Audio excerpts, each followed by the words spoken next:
Hey, I want to thank you for joining us here on Polk Place. I'm Brian Lacey, and you know, it's the holiday season, and it wouldn't be complete without the visit from Be a Santa to a Senior. Self high five, I got that one right. Joining us in studio is Kari Gomez. She's the owner of Home Instead in Lakeland and co-chair of Age Friendly Lakeland. Welcome to the show. Thank you. Also joining us is Allie Bates. She's coordinator for Age Friendly Lakeland. Welcome to the show, ladies. Thank you. Took a while to get here. Yeah. But it's that time of year again. Yeah. Let's talk a little bit about Home Instead from Lakeland. What exactly is the mission with that? So we are a non-medical home health agency that takes care of seniors wherever they call home. So it could be in their private home, it could be in an independent living community, and we help them with their activities of daily living. It could be transportation, it could be meal preparation, it could be help with bathing, dressing, showering. So the goal is to help them live safely at home for as long as they can. Now, Allie, let's talk a little bit about Age Friendly Lakeland. What exactly is that? So Age Friendly Lakeland is the visioning organization. It's a committee of Lakeland Vision, and we basically are helping map out and get feedback from seniors in our community to make the community as livable as possible. We're a nonprofit, so we are partnering with Kari to help support the initiative for Be a Santa to a Senior. Kari is our chair of Age Friendly Lakeland, so she's the one that drives our bus and helps lead the charge for all the wonderful things that come to our community that are senior related, and really appreciate that. And so we get to partner on wonderful initiatives like Be a Santa. So yeah, this is one of our favorite activities to end the year with. What is this, like, it's got to be the 4th or 5th year that you guys are coming to see me for this? Something like that? I think it's my 7th year. Yeah, I know. I was thinking it's about 5. My 7th year, yeah. And my third. It's funny. I get a lot of feedback from people, especially on this show. How did Be a Santa to a Senior start? I mean, where does that come from? So Be a Santa to a Senior started, I think it's about 25 years ago. There was a gal who actually used to own the Lakeland office, who was a marketer in Huntsville, Alabama. And she was working with a local retirement community and realized that some of the seniors didn't have folks visiting them at the holidays. So she decided to create this program. And then a few years later, Home Instead as a franchisor adopted it as a nationwide program. So they encourage all the franchise offices to do some kind of partnership. It looks a little bit different in every community. And it just kind of has gone from there. So we started here in Lakeland about 15 years ago with about 50 seniors. And last year we ended up gifting just under 5,000 gifts to seniors throughout Polk County. And how many participated last year? So the recipients was just under 5,000. Wow. Yeah. Wow. Wow. So being on the front line of this, Allie, talk a little bit about how the program is received. What are the folks saying once you come and see them? There's got to be, there's got to be a joy within it, right? So my end of it, I help coordinate the delivery of the gifts. So, which is a lot of fun. She's like my little elf. Showing up with a truck, and we just pack the car to the brim of every corner of gifts that have been received back to the Home Instead office, because it works like an angel tree. You would take a tag off of a tree and then return the gift back to the Home Instead office. That's kind of like our main center that we are collecting the gifts and then delivering them on. So I must have done probably 5 or 6 truckloads of gifts last year, and the delivery to the organizations that help distribute them, it's so welcomed. The people that help distribute the gifts just really feel like they are making a difference in people's lives, bringing a little bit of happiness, sometimes in a time that some people aren't even expecting it. And the best are some of the bigger requests that come, and I think you should probably share about that. Some of our unique requests. Yeah. So What would be some of the unique ones? So one of my most unique ones was a lawnmower. And when it came across on a tag, because I work with nonprofits and low-income communities to get the Christmas wishes, I got this tag and I'm like, lawnmower? And I'm like, what?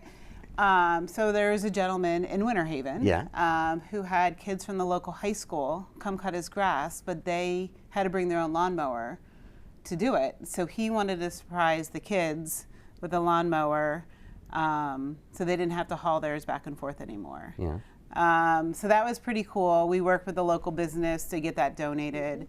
Some of the fun ones are we have spouses that will ask for Christmas gifts for their spouse. So we'll get this request, and all I know is their age, their gender, and what organization. I don't know where they physically live because of privacy.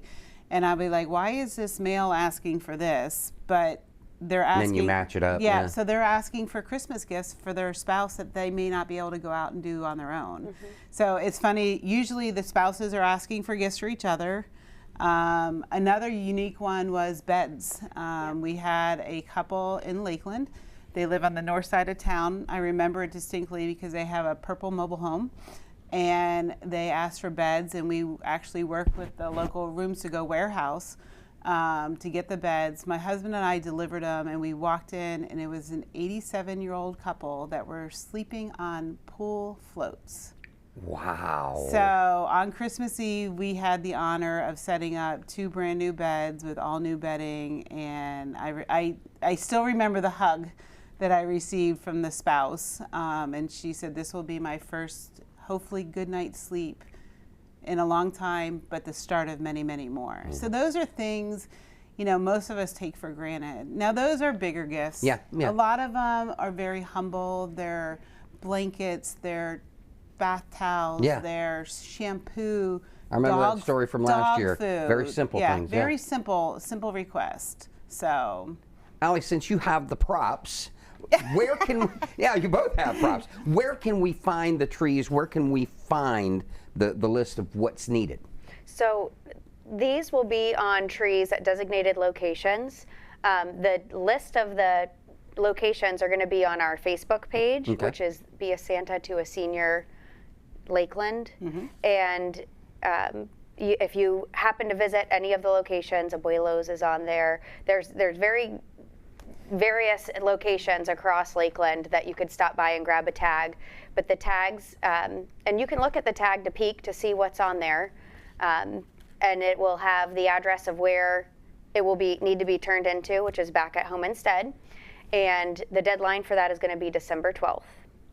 Now, Kari, from a marketing standpoint, talk to me a little bit about what social media has done for you, being able to reach out to the people to help these people. Yeah, absolutely. First of all, this could not even happen without the support of the community. So what we will do, we actually have trees going up as early as November 1st. All the way through the completion of the program. So we're able to, one, highlight the locations of the trees. So for example, Allie mentioned Abuelo's, Westminster, Carpenters, Lake Gibson Village, my office. So one, it helps highlight our community partners. Two, we also do an Amazon wish list. So for those that aren't local, can't get out and shop, they can go to the Amazon wish list, which is also on our Facebook page. And just shop, and it comes right to my office. But I think with social media, it just highlights all the stories.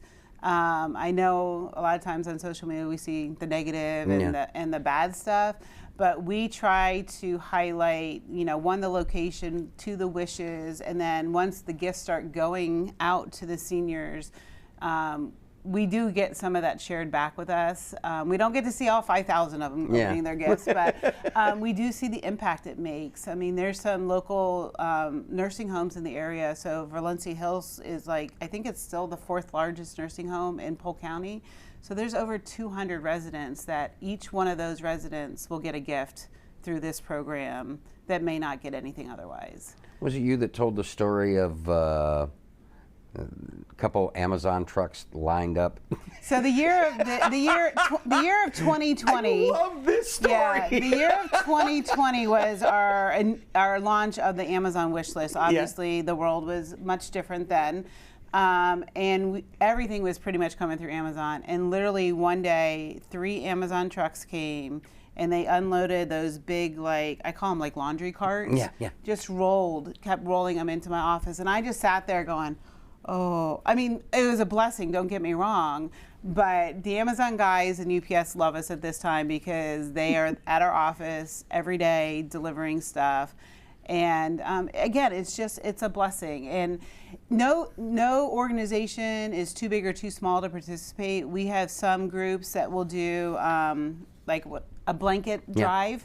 And maybe they don't put a tree up, but they encourage the Boy Scouts or the Girl Scouts or a church group to donate blankets. And they'll bring over 50, 100 blankets to us.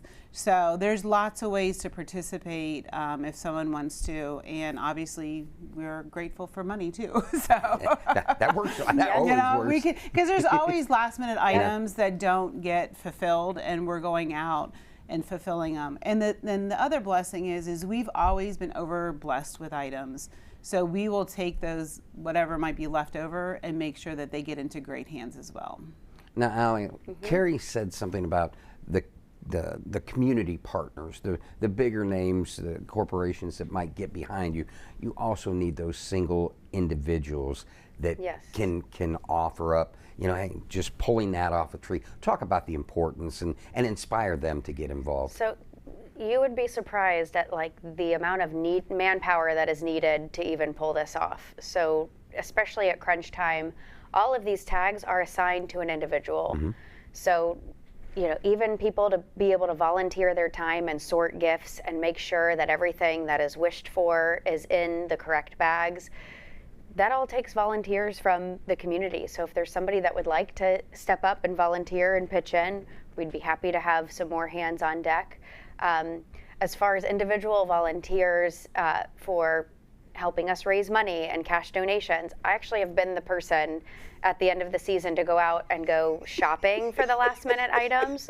Bless her. The last minute elf. With my daughter, and it was a lot of fun that we had together, filling a cart at Target of the last minute coffee maker and blanket and pajama in a specific size. And those items would not have been able to be fulfilled without individual cash donations or gift card donations. And so those donations are very, very needed. We could only do so much in asking for people. I would relate it to sharing on social media. Is if you shared on your personal social media the need for some type of donation or to pick up a tag. It's the same thing as you see your friends and neighbors. Have you participated in Be a Santa to a Senior and gotten a tag? That would be totally appreciated and love to have all of these filled individually that way. I think it's a great way also to help teach our younger population giving back. Because some of these items you could literally get with $20. Yep. So we have, every year I'll have a family that'll come in, and part of their holiday tradition is letting the kids pick a senior off the tree. They may not have a grandma and grandpa close by or someone, so this is their way of giving back too. And you know what? If you buy one item off the tag, that's amazing. Yep. And I think it's really showing our world and our younger generation and all generations the ability to change someone's day with a simple act of kindness. Kari, we got about 30 seconds left. What I want you to do is inspire folks to join you, whether it be donations, whether it be volunteering their time, their efforts, or even just sharing your story on social media. Yeah, absolutely. I think the biggest thing is I can tell people, like you said, share it on social media, follow us. If you can give $5, $10, if you can donate something, pick something, whatever speaks to you and your ability and your heart, do it. And if it's not my organization, there's so many at this time of year, and it truly does make a difference. If you could see some of these seniors that are 100 years old that just want a robe. Yeah. That's what it's all about. And that's what it's about, taking care of our older generation and making sure that they have those moments. Well, ladies, I want to thank you for coming in and joining me today. I love the story. Do me a favor. I only get to see you at Christmas, but I know you guys do outstanding stuff throughout the year. So come back in and talk to me a little bit about what you guys do throughout the year other than Christmas. Would you please? Sure. We can do that. Be happy to. Always a pleasure seeing you. All right? Thanks. Looking to spread the holiday cheer this season? Give a holiday gift to a senior in need. Home Instead invites you to Join them for Be a Santa to a Senior. Be a Santa to a Senior is a nationwide program that provides gifts and compassion to seniors. Over the years, they have reached over 30,000 seniors in Polk County. Home Instead partners with local nonprofit and community organizations to identify seniors for a gift because they might not receive one otherwise. Now, you need more information, give them a call, 863-937-1500, or look them up on the web at beasantatoasenior.com/722. If you enjoyed that episode of Polk Place, I invite you to like, share, and subscribe to the channel, and even check out the next one.